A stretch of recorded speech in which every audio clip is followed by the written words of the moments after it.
Update. Husband demanded I change clothes multiple times for our date night, then stormed out when I refused after the third time. Original post. So my husband Mark, 37 male, and I, 34 female, have been having a rough few years. We got married in the fall of 2019 after being together for 5 years before then. And of course, a few months after that, the pandemic hit. I had the misfortune of getting a pretty bad case of COVID near the beginning of the pandemic and was hospitalized for 2 weeks, which turned into long COVID.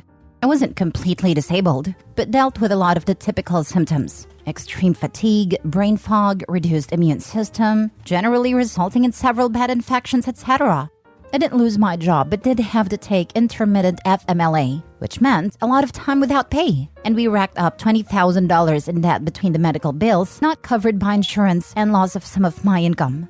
Although I tried to be mindful of my eating, I also gained 45 pounds thanks to being on antidepressants, several rounds of steroid medication, and not being able to exercise. Through all this, Mark was incredibly loving and supportive. He never said a bad word about my weight, lack of energy, or inability to contribute financially at the same level as before. Finally, last summer, I started to feel a lot better, and most of the long COVID symptoms subsided. I was able to return to work full-time and had energy to work out again. In the past year, we had paid off all our debts and rebuilt our emergency fund, and I have lost 35 of the 45 pounds I gained. The doctor says this is a good place for me to end up as I was borderline underweight before, and I'm now on a slimmer side of a normal/healthy weight. Mark and I hadn't been having many date nights since we got married, between the pandemic, my illness, and then for the past year working to get our finances in order. However, to celebrate my birthday, we decided to have dinner at an upscale bistro, and then go see the Barbie movie which he actually suggested. This was last Saturday. My actual birthday wasn't for a few more days, but we wanted to go on a weekend. I was excited to dress up, as most of my clothes had gotten baggy and drab during my illness and weight gain. I was finally feeling comfortable in my own skin again. So I decided to go full Barbiecore, pink sleeveless dress, fitted at a top and then flared out, and pink kitten heels with a matching bag. The money for the outfit came from a birthday check from my mom, and she insisted that I spend it on something fun. When I put on the outfit, I felt really pretty for the first time in a long time. Unfortunately and surprisingly, Mark reacted badly to it. He said it looked slutty and attention-seeking, and essentially accused me of trying to get the attention of other men, and that I should cover up more. I protested, because first of all, we were going to a restaurant, table for two, and a movie theater. When exactly was I going to be interacting socially with other men? Also, the outfit was quite dramatic and striking, but it wasn't revealing. Sleeveless dresses are pretty normal date night wear for a hot summer day, and it wasn't low-cut, neckline was at the collarbone, and was on the longer side, calf length. But I didn't want to argue, so I put on a black knit cardigan over the dress. Nope, still no dice for Mark. He said it was still attention-seeking. At this point, I really wanted to get going and not miss our reservation, so I gave up on the dress and changed into fitted jeans and a pastel pink tunic top, not fitted. Nope, said Mark. I still looked like I was trying to attract other men. So I threw on a hoodie over the top, but then he said I looked sloppy. I was really exasperated by this point and asked if he just wanted to come to my closet to pick an outfit that was acceptable, and he started yelling that I was too stupid to even understand that I was disrespecting him and that I didn't know how to dress myself. Then he said he was going for a drive and going to the movie without me. The tickets were on his phone. He came home after midnight, said he didn't want to talk, and that he was going to sleep in the guest room. He has barely spoken to me since. My actual birthday was a couple days ago and he didn't even acknowledge it. I begged him to please talk to me and tell me what was really going on, but he said he was still too angry. So am I the a-hole for not trying to change my clothes yet again before our date for my birthday?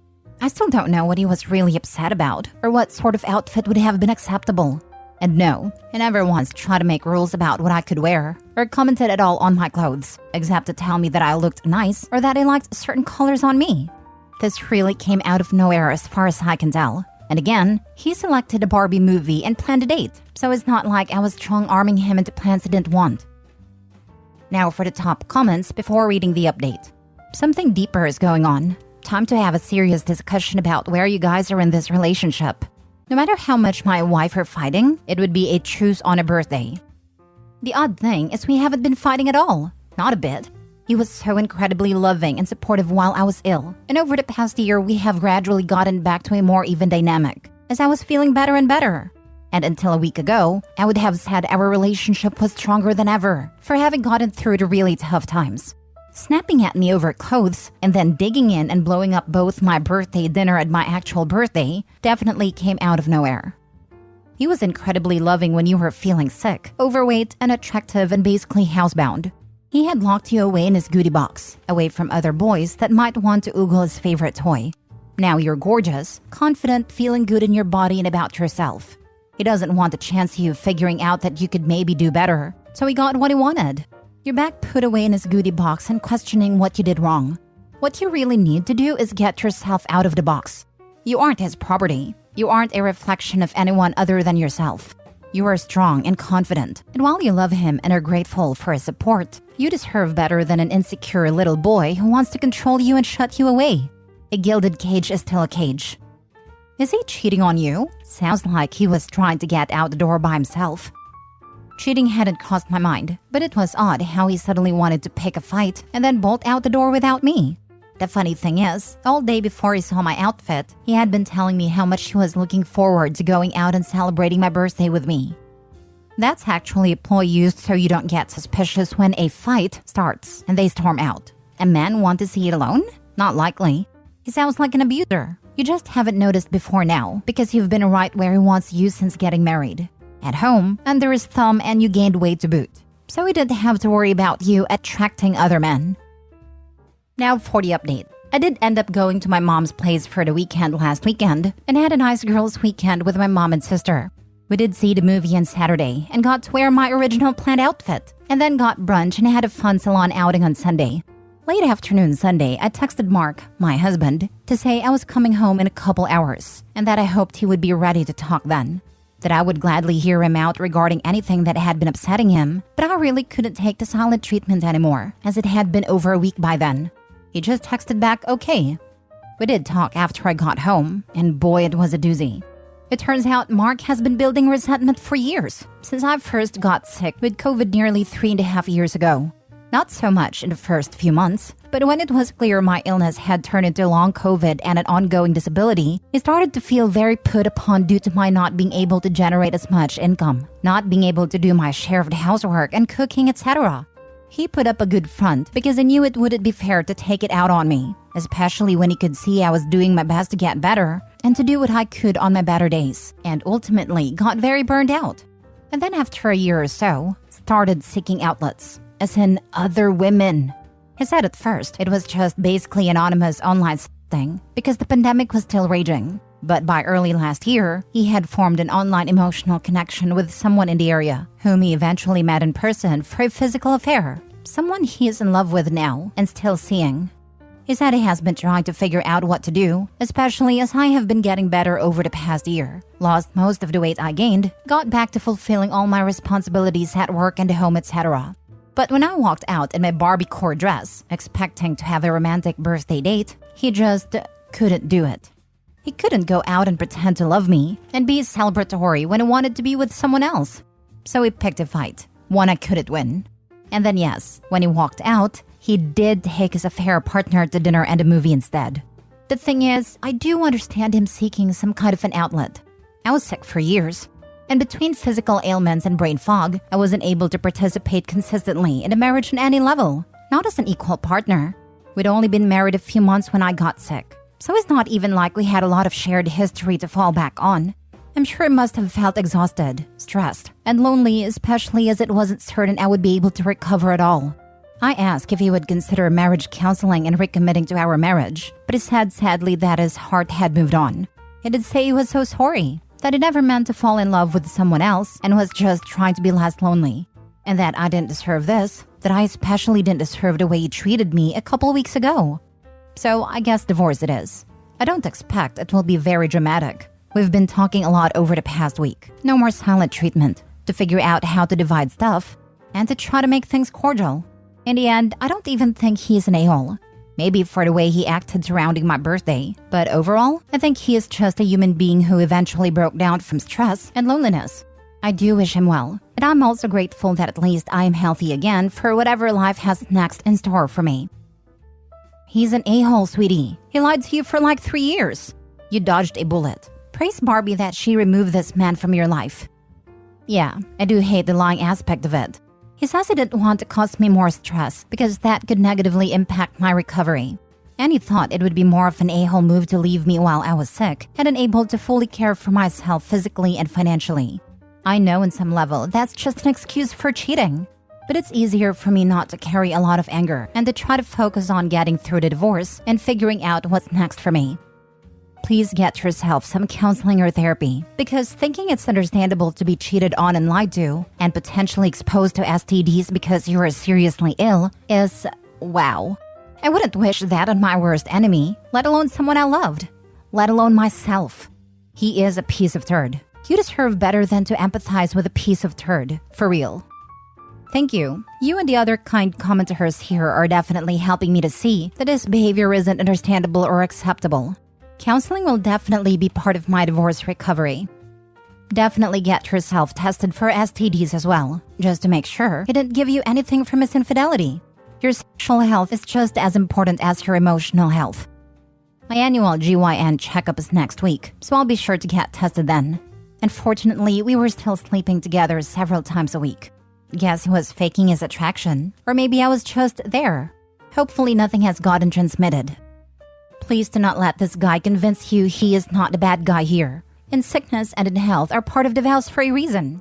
If the situation was reversed, I've no doubt he would have expected twice as much support out of you. You don't cheat. He is 100% the a-hole across the board and has been for many years.